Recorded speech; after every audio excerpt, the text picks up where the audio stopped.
Hi everyone, and thanks for joining me. For those of you that do, for those of you that don't, for those of you who will catch up with me later, it's good to be with you nevertheless. And I get a little bit annoyed when people say, glad to see you, when I can't see you at all.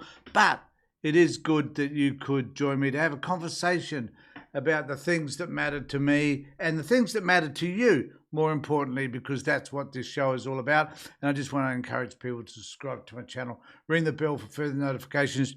It costs you nothing, and it does help me out for you to subscribe to me and also to share the videos and to let other people know that I exist for whatever reason. I've got a range of things to talk about today, and I'd like to be able to have those conversations with you if we can. So thanks for those that have jumped on, and please let us know that you're here. And also, could you just let me know where you're from, if you wouldn't mind, whether you're from Australia, a particular state in Australia, or whether you're connecting from overseas. It'd be really nice to know just that. So I'm going to try and cover a range of interesting topics today. The first one, which is one I've already posted about, haven't checked to see what how that's flying out there in YouTube world, but particularly on with regard to Annika Wells, because I do have an issue with the fact that sometimes we just do not, or politicians do not understand the way the public are likely to respond to the behaviour, to their particular behaviours.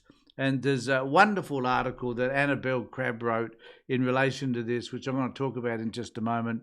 But basically, Australians like people to be honest, forthright, upfront, to be from someone from Melbourne. Mark, thank you very much. That actually people want politicians to have an authenticity about them, I think, but they want it to be something which they can relate to, that they can feel a part of. The thing that politicians have to realise is that most of us, not necessarily all of us, but most of us are honest individuals.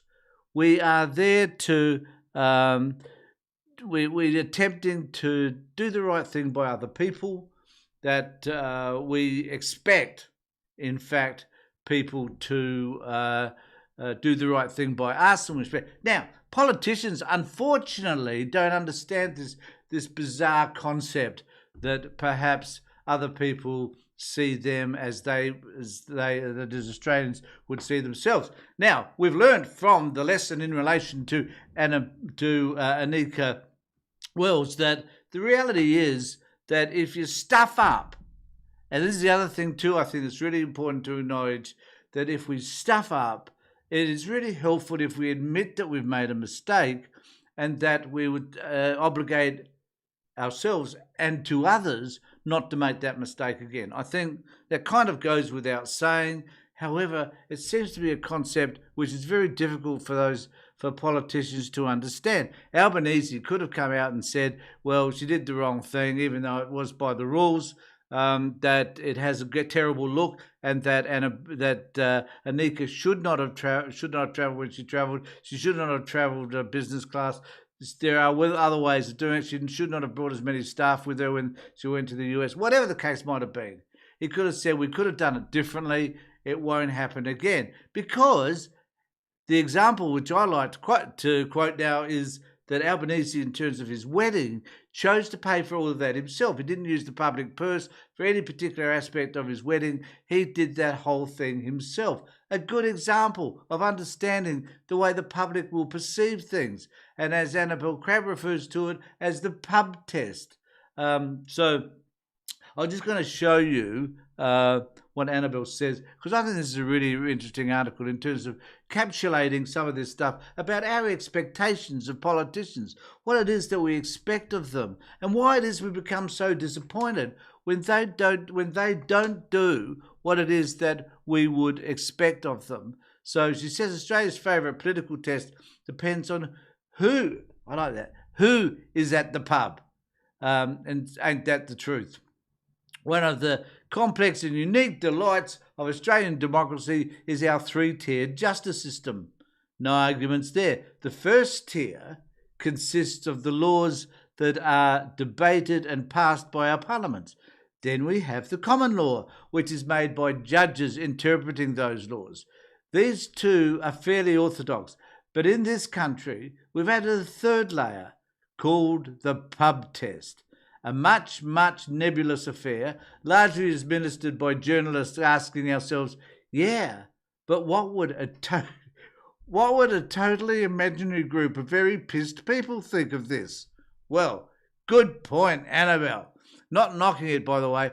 A nation whose most celebrated legal principle, drawn from the Castle, is "it's the vibe, Your Honour." I don't know if you remember. Do you remember that from the Castle? It was a fabulous, fabulous line. Is most certainly a nation able to listen to its own rhythms. And the Australian people are usually pretty great at getting these instinctive judgments right. And we are. So the title is "A Jury of Their Beers." I love this. I think it's a beautiful article. The pub test tends to be applied when we're run out of avenue to pursue a public figure but are still super annoyed. Now, the reality is that is our experience a lot of the time, I think, with regard to politics. Particularly on well, it's not just right and left. It's everywhere. I think we wish to pursue public figures because they're public figures, and we'll pursue them to the nth degree. But we even run out of ways by which we could criticise them. So we've got to find some. No matter what, we've got to look here, we've got to look there, we've got to look almost everywhere to find a way to criticise these public figures. And when we can't find a way, we're still pretty annoyed at them. Cabinet Minister Anneke Wells, for example, has declared and disclosed a series of work travel expenses entirely, this is what I was saying before, entirely in accordance with the ministerial travel rules. Former Deputy Prime Minister Barnaby Joyce, who just months ago campaigned as Nationals candidate for the seat of New England, is absolutely entitled to do what he did yesterday. That is, announced that he is executing a major handbrake turn and will have henceforth be trading under the One Nation banner. Bugger all those people in New England who voted for him, incidentally, but is entitled to do that. Neither has committed an offence under any formally codified law. Neither of these people have. But a jury of their beers may think otherwise. And the beauty of the pub test is that once it's knocked off, the court is pretty much perpetually in session. I love it. To Wells first, who faces front bar prosecution over the nearly $100,000 it cost to fly her and two advisors to New York, hard launch of Australia's crazy brave social media ban at the United Nations General Assembly. She was originally supposed to fly with the Prime Minister on his jet, and I've talked about this before, but we need to acknowledge, I guess, but ended up flying commercially last minute because a major telecommunications company had just low-keyed messed up 000 services, namely Optus, contributing to actual civilian deaths, and made the mesmerising decision to announce all this belatedly in a press conference before informing the government. We all know that. But that is what held up Anneke. But the reality is the press, apart from this little bit that I'm now reading to you, the press hadn't given a shit about that as a reason why why it was more expensive than flying in Albo's jet. $100,000 in flights to New York absolutely fails the pub test. No doubt about that. She said that, and so do I. Not because it's the most egregious air miles expenditure of all time. I mean, we don't know how much it costs to send the entire Australian contingent to UN Week, but it's certainly by many times that. Joyce spent double that amount on private flights, pottering back and forth from town when he was Deputy Prime Minister. Wells' own flight to New York, coming in at around $30,000, a 100th of the $3 million that the current PM, the Deputy PM, Wells' factional colleague Richard Marles spent on RAAF flights in just over a year. We spent about the same amount flying Wells back and forth to New York as we spent flying Peter Dutton and Matthews Cormann to Canberra just to be re-sworn as Prime Ministers after they whacked Malcolm Turnbull. And she goes on. I think the point is we can get our niggers in or not, arguing some of these issues around whether Wells spent too much or too little or whatever it is that she was doing that was right or wrong. But at the end of the day, it is all about the pub test. It's all about the way we perceive some of these politicians or politicians in general, and whether or not, this is something that we all should be concerned about. So this is an opportunity, because there's another article, the ABC too, where it says so this is an opportunity for the coalition to finally have something they can really get their teeth into, something they could rip into the Labor Party over and rip politics apart. So they've tried it with Tony Burke recently in relation to some which will come to me in a moment. But the coalition is applying more heat to Sport Minister Annika Wells over flights that she claims for herself and her husband to attend 2 Boxing Day cricket test matches in recent years and several AFE Grand Final events.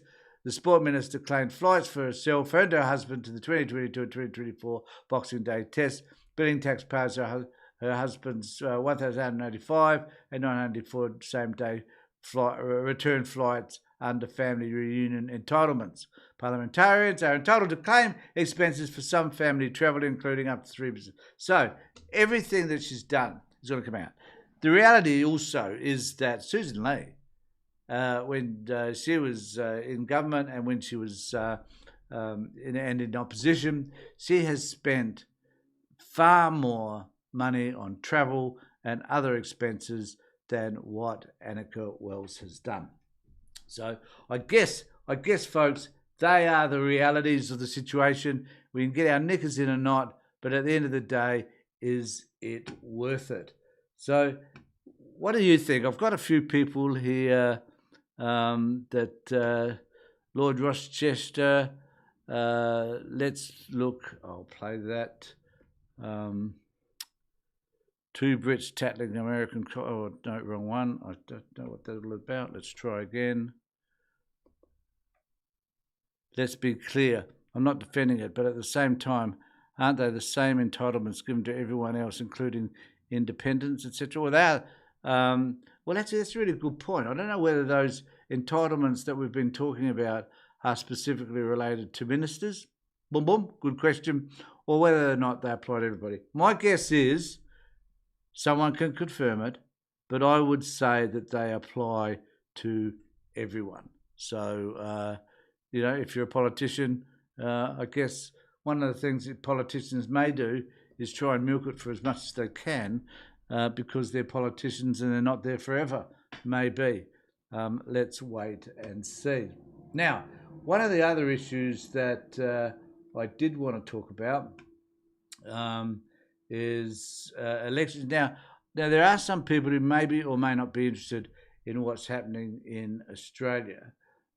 So I'm going to talk a little bit about that, primarily because, and I hope people will excuse me for this, because I am South Australian, and we need to understand what's happening in this country, in this state, because from my point of view, folks, we are an important.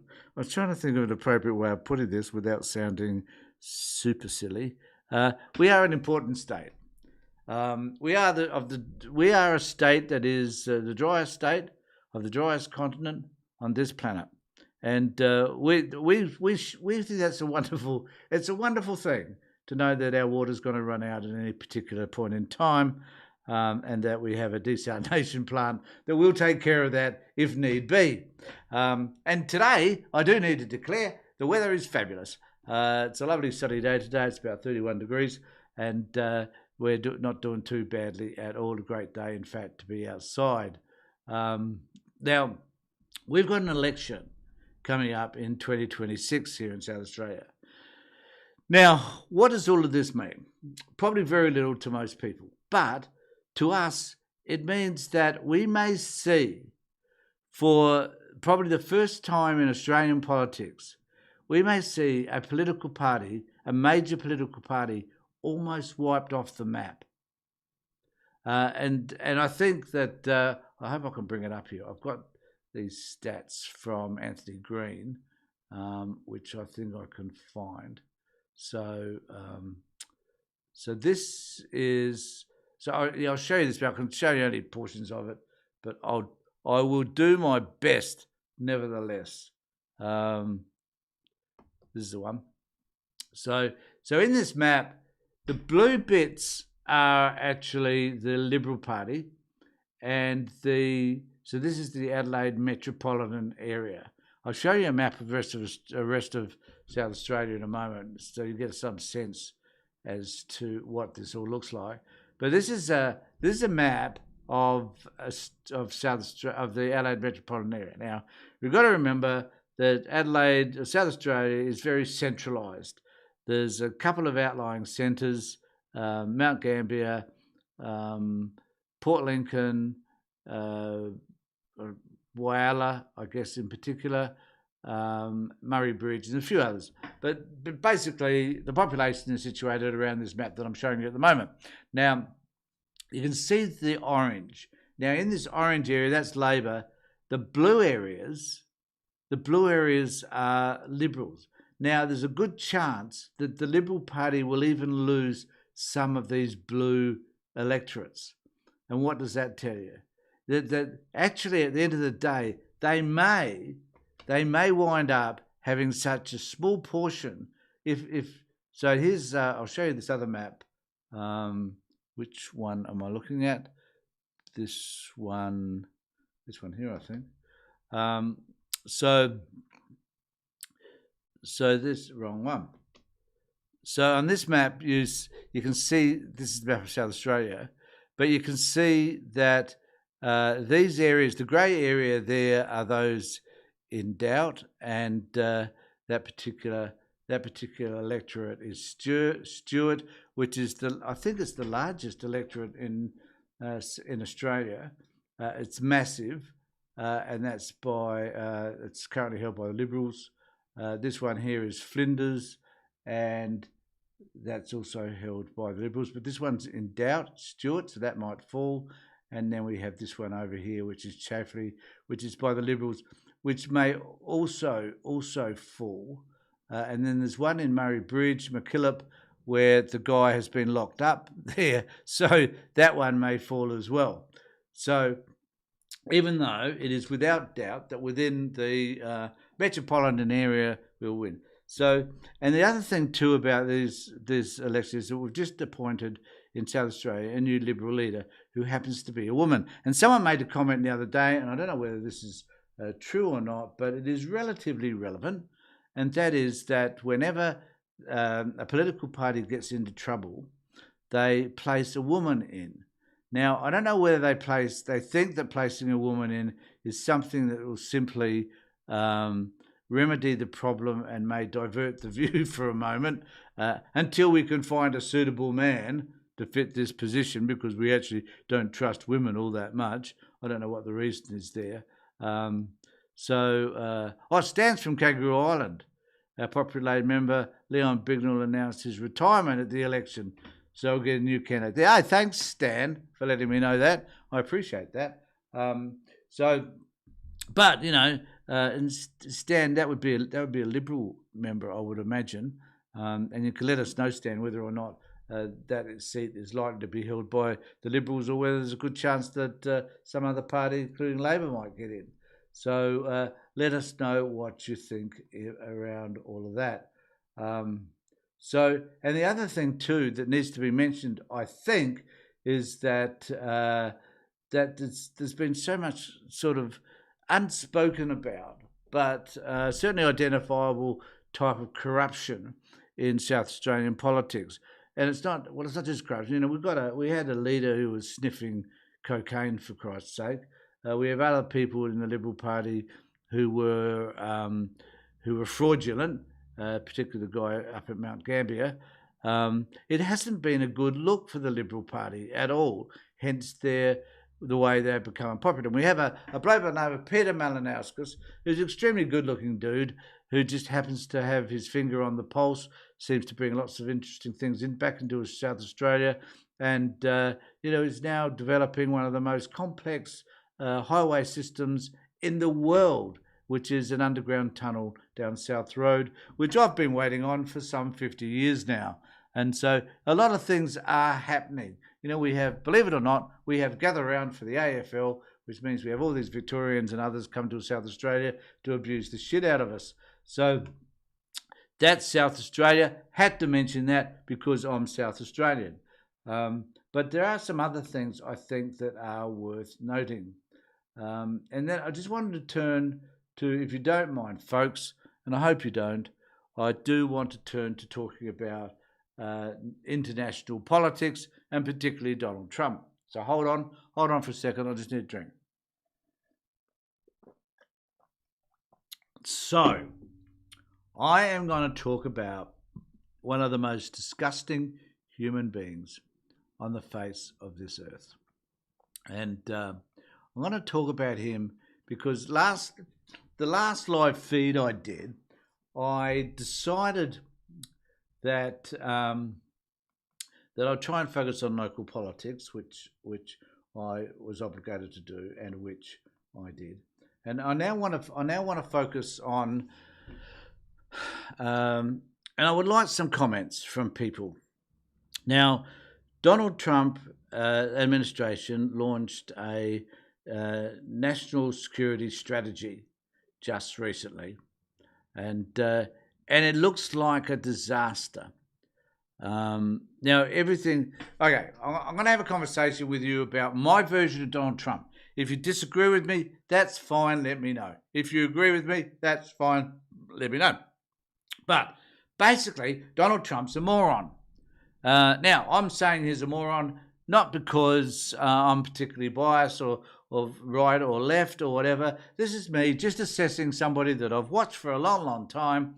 I don't care which side of politics he's on. He's just a stupid, ignorant prick. There's no doubting any of that, I don't think. I'm just being honest with you about my assessment. And what does it mean? Does it mean then that you can have someone who's just absolutely ignorant of everything running a country? Well, of course you can. If you've got lots of other people around you who just want to implement policies, write out strategies, do the things that they all do that's about running a country, then that's fine. You can have an idiot at the top of it who just goes along with everything that's said. Now, the Project 2025 was just an opportunity to be able to write all that stuff down, lay it out in front of Trump by others laying it out in front of Trump, and then just spreading this garbage. And Trump could just sit back, use his auto pen, something he hated Biden for doing, but sign stuff up in front of everybody, sit down, have conversations with the press, tell them that they're horrible and they're piggish, and to do the terrible things that Trump does, while in the background all these other people are busily organising and organising functions for him, organising the press to be there, organising whatever it is that he organises, people to come in, people that kill other journalists, get them to come in, people that are drug dealers, let them come in, and because you've exonerated them from their crime, whatever it is, get those people to come in, go out and have meetings with people who are anti-Semitic, like Fuentes. You can get it organised, all of those things, because at the end of the day, Trump doesn't give a shit about anything. Trump doesn't care about anybody else apart from the opportunity to make heaps and heaps of money for himself and his family. This is a grifter. That is all primarily that this is about. He is just a grifter. So I think it's important to understand that very fact. But does it mean that he has, even though he's an idiot, does it mean that he has influence? Well, it certainly does. It certainly does. So he brought out this national security strategy, which is direct out of Project 2025. Now, I've got to confess, I've just watched lots of comments around it, but I've never read it. It's a 30-page document. Not that I haven't got time to read a 30-page document, but other people are doing it for me, so why should I bother? But the thing about this 30-page document is that that it is, and I like this, I'm just going to focus on this bit for a bit. So the point that is of interest about it is that the Kremlin, so the title here is Kremlin praises Donald Trump national security strategy. The Kremlin has praised US President Donald Trump's new national security strategy, saying it is largely in line with Russian views. Now, I can tell you that one of the reasons why it's so much in line with the Russian views is that he has a go, apparently, I'll stand corrected, but he has a go at the European Union. Because in Trump's administration's mind, they have decided that the European Union and the UK is an area of the world that they are no longer interested in. If the United Nations, I mean, to be fair, the United States has supported NATO for many, many years. We understand all of that. Trump came in and he wanted to increase their contributions from 1% to 2% to 5%. Some of them, I believe, half of the countries now have done just that or have increased it substantially, if not totally to 5%, but have increased it substantially. And Trump is a bit pissed off with the fact that the United States has been the world's police person. Well, I need to say this. The United States has chosen to be the world's police person. No one has forced them to. Since the Second World War, the world order has been dominated by and controlled by the United States. It was the United States that decided to invade Iraq. It was the United States that decided to go back into Afghanistan. You know, it's the United States that have decided to attack ISIS in Syria. The United States are the ones that make the decisions to be able to do all these things. They didn't need to. They could have stayed out of these bloody wars. You know, it was the United States. Oh, hell. It was the United States that decided to go to Vietnam, you know, and lose that war. They haven't won one war since the times of been declaring them on the rest of the world. So they have chosen to be this country that was determined to control or to use their military to enforce their power around the world. And in doing so, they also, to their credit, started organisations such as USAID, which is their soft power. So rather than bombing the shit out of everybody, at least they decided that it might be a good thing if they went and helped other countries to deal with issues that may spread to their own, such as Ebola and other diseases. And also, I don't know whether they actually thought about this, but at least it meant that they had an influence within those countries and could, because of their association with the governments of those countries, determine what other countries, such as China, may be doing. Now, this was a good thing for the world, and it was a good thing for them. Anyway, the bottom line is all of that has now been abandoned. And the Kremlin are saying, you beauty, mate, we've been able to get what we've wanted out of you for years because you have a dickhead who is governing you. And as a result, the rest of the world is saying, oh shit, we're in trouble. So the Kremlin spokesman said calling for US cooperation with Moscow on strategic studies issues was a positive step. So they're working together. Now, what does that tell us about Trumpism and what Trump's planning to do? The strategy says the US should revive the 19th century Monroe Doctrine, which declares the Western Hemisphere to be Washington's zone of influence. Now, the Monroe Doctrine goes back to 1932. But certainly, this is about the United States having control over certain part of the world, which was basically focusing on the United States and South America, North America and South America. That was kind of like, I think that was the region, the Monroe. So they're delighted because Kremlin's saying, leave Europe alone because we're going to bomb the shit out of you guys. We're going to shoot over, when we're finished with Ukraine, we're going to shoot over to Poland, and we're going to decide that we're going to do the shit that we need to do in Poland. And then once we've got Poland defeated, then we'll just trickle our way down the coastline there, around our own border, and we'll deal with Finland next, or whoever it might be. So to increase their power and their influence, this is really where they're coming from, I think. The Kremlin has welcomed US President Donald Trump's new national security strategy, saying it largely aligns with Russia's own perceptions.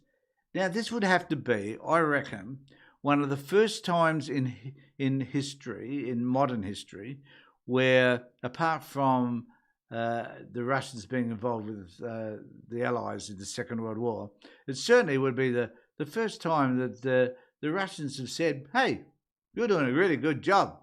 This is looking really good. And this is something that we think will benefit us greatly. So the Kremlin are celebrating. The US national security strategy describes Mr. Trump's vision as one of flexible realism and argues that the US should revive the 19th century Monroe Doctrine, which declares the Western Hemisphere is Washington's zone of influence. As I said, I don't know why I'm repeating that. I'm losing it, I think. The strategy signed by Mr. Trump also warns that Europe faces civilization erasure.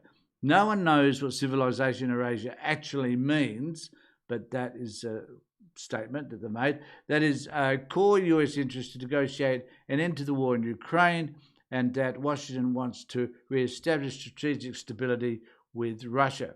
The adjustments that we see corresponding in many ways to our own vision, the Kremlin says. How wonderful. What does that tell us? It tells us that Trump is selling the West out to Russia, because Trump, at the end of the day, has this vision about him being in control of the world alongside Russia and Xi, alongside Putin and Xi. So this is his goal. This is his aim. This is the thing that turns him on. This is the thing that keeps him awake at night, if anything keeps him awake at all. And this is what is motivating him. And we all need to be aware that this is not looking good for the rest of the world. Such fulsome public agreement between Moscow and Washington on the tectonic plates of global politics is rare. However, they did cooperate closely after the 1991 fall of the Soviet Union on returning nuclear weapons from former Soviet Republic of Russia, and after the deadly September 11, 2001 attacks on the United States. During the Cold War, Moscow portrayed the United States as a decadent capitalist empire doomed by the historical certainties of Marxism, while then US President Ronald Reagan in 1983 called the Soviet Union an evil empire and the focus of evil in the modern world. After the Soviet collapse, Moscow expressed hope for a partnership with the West, but as Washington moved to support the enlargement of the NATO alliance, as outlined in US President Bill Clinton's 1994 strategy, tensions began to mount. They were pushed to breaking point under Russian President Vladimir Putin, who rose to the top Kremlin job in the late days of 1999. And so I guess here we are now, confronted with a United States that's going to say, well, look, we think that we need to align ourselves with the Soviet Union, because in the Soviet Union, they have a man who is powerful, who is a dictator, who controls his people, who is able to determine, in fact, I should have gone to this one, who is able to demonstrate. I'm trying to do a whole lot of things at once. I sometimes just can't get my head around what I'm doing. So I was trying to find the next thing that I want to talk about. So we need to ensure that that we understand what Trump is doing and the impact that is going to have on the rest of the world, because it will be, without doubt, disastrous. So I want to take us to another aspect of Trump, which is just as disturbing.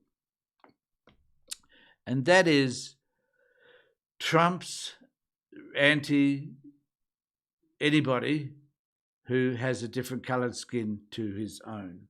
And this is something that is becoming more and more dominant. Not only do we see this in relation to his attitude to coloured people as blatant as this one I'm about to talk about, but also in terms of immigration, ICE. Is now in the United States, you cannot immigrate to the United States unless you're white African escaping from the genocide that's being inflicted by white farmers in South Africa. Load of bullshit, but nevertheless, that's the only reason why you can come to the United States.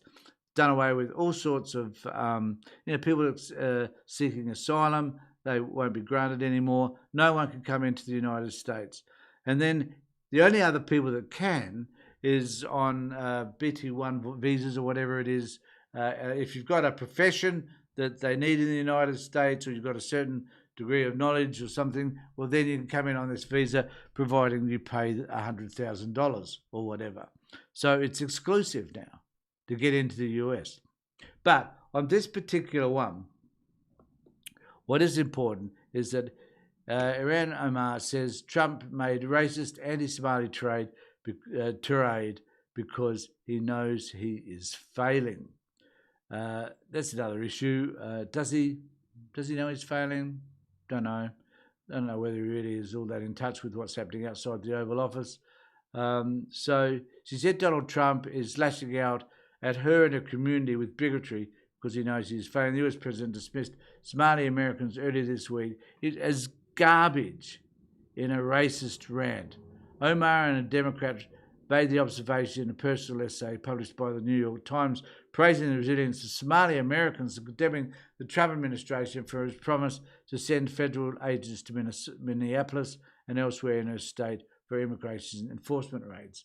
Now, I want to relate a bit of this stuff to Australia. So, my Australian audience, let us understand that when possible, the right wing in politics, and it's been done by the right wing in Victoria, it's done by people like Abbott and Morrison, where they insist. Remember Abbott, I think it was Abbott, wasn't it, who talked about the African gangs? Whenever they are desperate for some sort of division in our community, they will focus on the colour of a person's skin.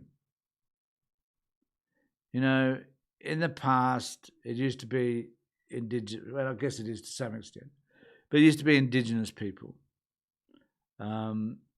It used to be African, and it certainly in this country used to be Somalian.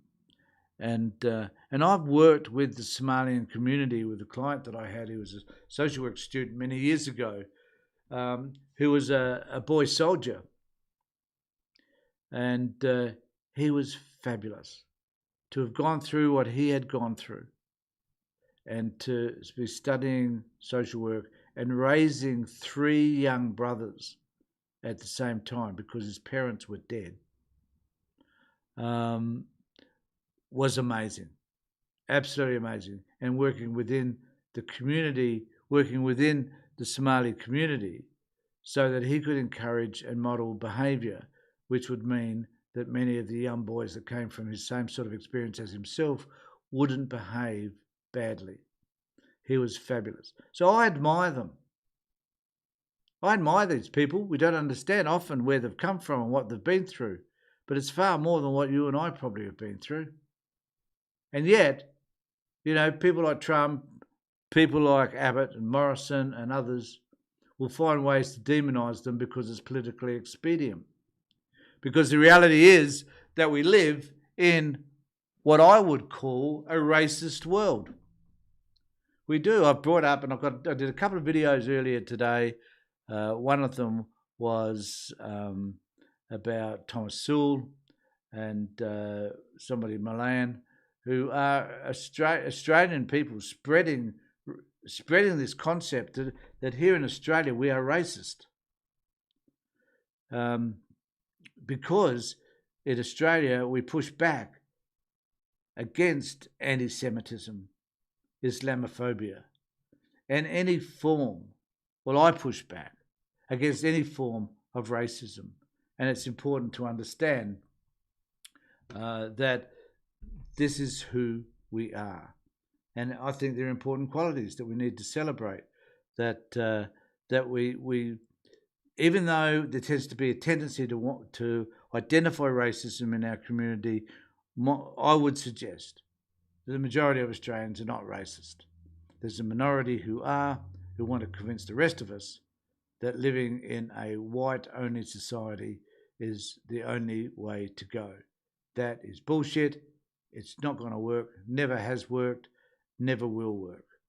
And that we need to get rid of this fear somehow of fear of the other, people that are different coloured skin, different cultures. And this notion that for some reason there are these Australian principles. My son reminded me of this yesterday. I should have looked it up.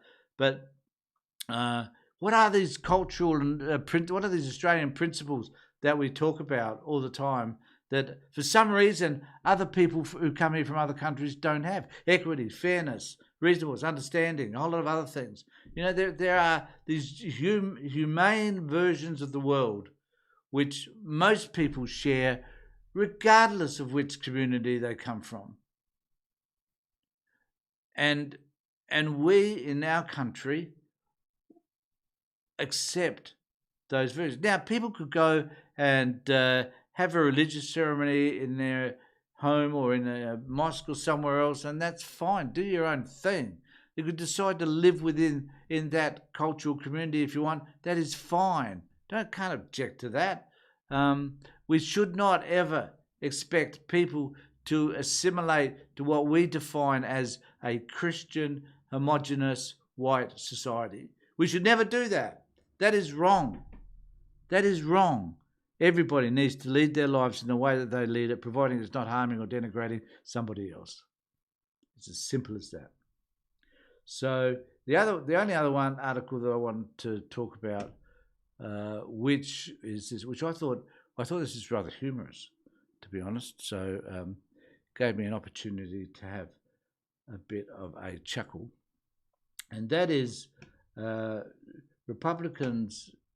So this is where they're fact checking. That's right. So how bizarre is this from this crazy administration? The Trump administration has moved to formalise a crackdown on the issuance of visas for people who it deems to have engaged in censoring the free speech of US citizens. So, if you have at any particular point decided that someone spoke hate speech, for example, and you chose to, I don't know, cut them out of your podcast feed or objected to it, or made some sort of comment that was anti-Trump, as I have just done, right? Then you'd be censored. I doubt whether, if I applied to go back, I won't be doing this, but if I applied to go back to the United States, I don't think I would get in right now. I think they'd probably tell me that you can't because, Tony, you are a terrible, terrible person. And so the Trump administration has moved to formalise a crackdown on the, Trump administration has moved to formalise a crackdown on the insurance of visas for people who do engage in censorship, right? The action detailed in a State Department memo sent to overseas missions this week, first reported by Reuters and then NPR, directs consular officials to deny visas to any applicant reasonable for or complicit in censorship or attempted censorship of protected expression in the US. So protected expression, I think, from Donald Trump's perspective, is you can't say anything that is anti-Trump.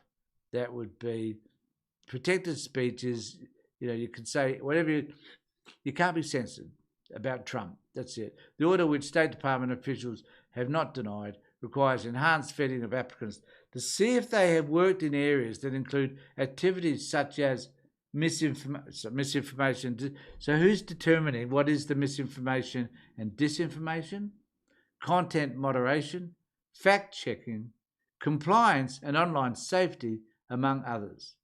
It will initially focus on applicants for H-1B visas, usually given to highly skilled foreign workers in the technology industry, among other sectors, but is applicable to all visa applications, the news agency has added. So, the good news is, I won't be able to get into the United States because I think Donald Trump's a dick. So, there you go. I haven't had a chance to read through Lord Rochester preaches Christianity while cheating on his mail order bride with a porn star. That's so true. That he did. He did. There's Tony is Antifa. Really? I'm going to put that one up. Thanks for that. That's exciting. So whoever put that up, you're a dick. What can I say? But what I will say is that, yes, I am. I run Antifa. I have a head office at Antifa, which is at 1 King William Road, Adelaide. Used to be the AMP building. Yeah, I am, and I broadcast from there today. Actually, that is my broadcast position, and I have an army of people that hate anyone that's on the right. We're armed with bottles of urine. It takes a lot to fill them, but we do tend to manage doing just that. It's a challenge being head of a worldwide organisation in Adelaide with a staff of 150.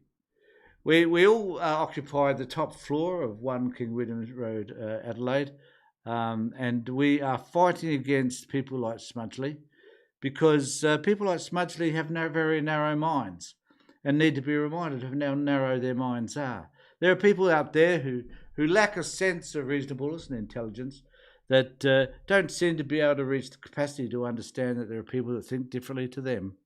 So we here at Antifa are fighting against people like this bloke who insists that I am, and he's correct in insisting that I am Antifa. What a lovely, lovely man. I hope everybody didn't mind my rant. It's kind of a fun thing to do. Okay. You said before you are anti-facial joking about it. Fascist joke. Hold on, what? I said what? What? Guys, suddenly it's got very entertaining. You said before you are anti-fascist joking about it. Did I? Oh, well, if I did, I did. I'm not going to argue with you. I'll agree with whatever you have to say. Because that's the sort of person I am. I don't want to get into an argument, but I'll agree with any statement. You have a trouble being anti-fascist. Yeah. So I have a great deal of issue with the idea that you can't be anti-fascist. I'm anti-capitalist as well. I'm anti-hate. Anti-putting down those people that are vulnerable. I want to do what I can to support all those people that are less fortunate than myself. As a wide educated person, I lead a very privileged life. I want to be able to, I want to be able to, I guess, express myself in ways which are helpful to others, and call out shit when I see it, and to argue with people like Smudgley, who are just have no, the arguments that are put forward by some of these people amaze me. In this, before you are anti-fascist joking about it. Half the time I don't even know what they mean. I just don't get it. So I appreciate everybody. I wasn't what? No, I wasn't. He says, no, I wasn't baiting. No, who cares? So look, thanks everybody. There's a lot of people. We've had a lot of people, well over 100 people come online today, and I really appreciate the contribution. And can I just say, please ring the bell for notifications. There is also an opportunity to buy me a cup of coffee. Just punch the button and buy me a cup of coffee. I really appreciate that. This is my retirement plan, of which I really don't have one at all. But nevertheless, this is what I do because I enjoy it and I enjoy the communicating with you. And just remember that on Thursday, I generally try and do a live feed with Avery. He's got a lot going on in his life at the moment. Hopefully, I'll be back with Avery then. And if not, please join me and have a conversation as well. I do have a chance to go through, all you guys are still chatting away. I love it. I love it. Keep it up. Thanks very much. This is a fabulous community we're a party to. And just remember to subscribe to my channel and ring the bell for further notifications. In the meantime, take care, everybody. And please make sure that you and the people that you love are safe.